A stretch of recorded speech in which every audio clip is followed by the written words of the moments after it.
name's Nicholas, and I'm going to be talking about psychopaths. All right, well, according to an infographic on a website called psychologia.com, in an article called Psychopath versus Sociopath, only about 1% of the general population are psychopaths. And although this doesn't seem like a lot, like when you do the math, it's about 71 million people. And also, according to Scholarpedia, which is an online encyclopedia, about 15 to 25% of all people in institutionalized detention facilities such as prisons are in fact diagnosed psychopaths.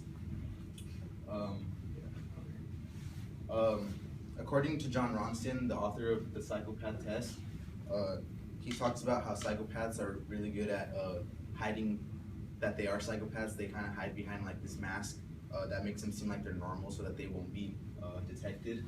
And this book is actually based on true events. Although I've never really taken a psychology course, I did take an English class in the fall quarter that had a central theme like around psychopaths. So in this class I learned a good amount about how psychopaths and how they behave. Learning about psychopaths will give us a better understanding of how their minds work and how to identify them. First, I'm going to give some background on psychopaths and what they are, and then I'm going to talk about common traits and how a psychopath can be detected. And then third, I'm going to show how some psychopaths are shown in the media, since human beings are easily influenced by the media like at all times. So what is a psychopath? In order to understand psychopaths, I'm going to give a brief history about the study of psychopaths. According to Casey Jones in an article called A Brief History of the Study of Psychopaths, psychopathic study dates all the way back until like the early 19th century with the French psychiatrist named Philippe Pinel. And in this, he mentions that Philippe Pinel describes psychopaths as insanity without delirium. And there are many other people after Pinel that continue to advance the study of psychopaths, such as men named Hervey Cleckley and Dr. Robert Hare. Cleckley was responsible for his book called A Mask of Sanity. This book is a big tool in studying psychopaths today because it tells how psychopaths use this mask of sanity to hide like that they are psychopaths and make them seem like they are normal. And then Dr. Robert Hare is responsible for developing what's called the psychopath checklist, which is pretty much a list of 20 common traits found in most psychopaths that is used for their detection. Okay, so second, now that I've talked about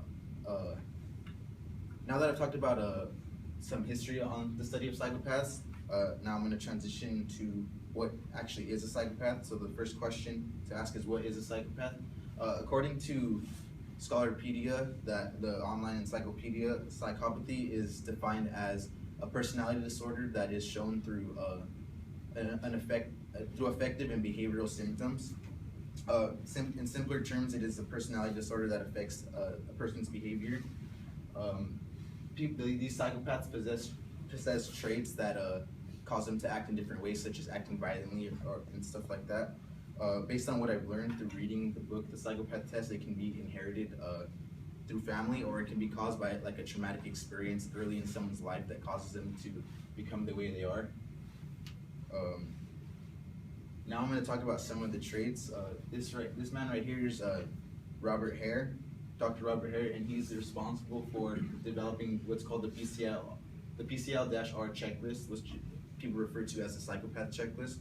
How this works is it's a list of 20 traits that are each scored from 1 to 3 based on how much a person has that trait, and then an overall score of 30 determines right, that person is a psychopath.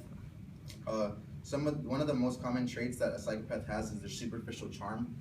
This is important because this is what they use to make people believe that they are normal and that nothing's wrong with them. Another trait that they have is a lack of empathy. According to Google, empathy is the ability to understand and share the feelings and emotions of someone else. And since they lack that, they don't mourn over things like death or like breakups and stuff like that. They don't feel guilty for their actions and are really good at lying. They're pathological liars. The easiest way to detect a psychopath is by using the checklist that he created. things to look for are things like poor behavior controls, or you can look back at someone's early life and see if they had like early behavior problems such as killing animals for fun or something like that, or causing trouble in class more often than they should have. Juvenile delinquency, they fail to take responsibility for their actions. Although possessing one or two of these traits isn't a sure sign that someone is a psychopath, falling large on the scale does definitely determine that one is. Alright, so next I'm going to shift gears and talk about how the media portrays psychopaths. And there are many examples of TV shows and films that portray psychopathic characters, but I'm going to talk about two examples. The first example is a movie from 1987 called The House of Games. What this film's about is it's about a con artist named Mike who uses his charm to gain the trust of a woman named Dr. Margaret Ford, and with the intention of conning her from the very beginning. It is not explicitly stated that Mike is a psychopath, but more implicitly, like someone who watches might have to like put pieces together to determine whether or not he is one.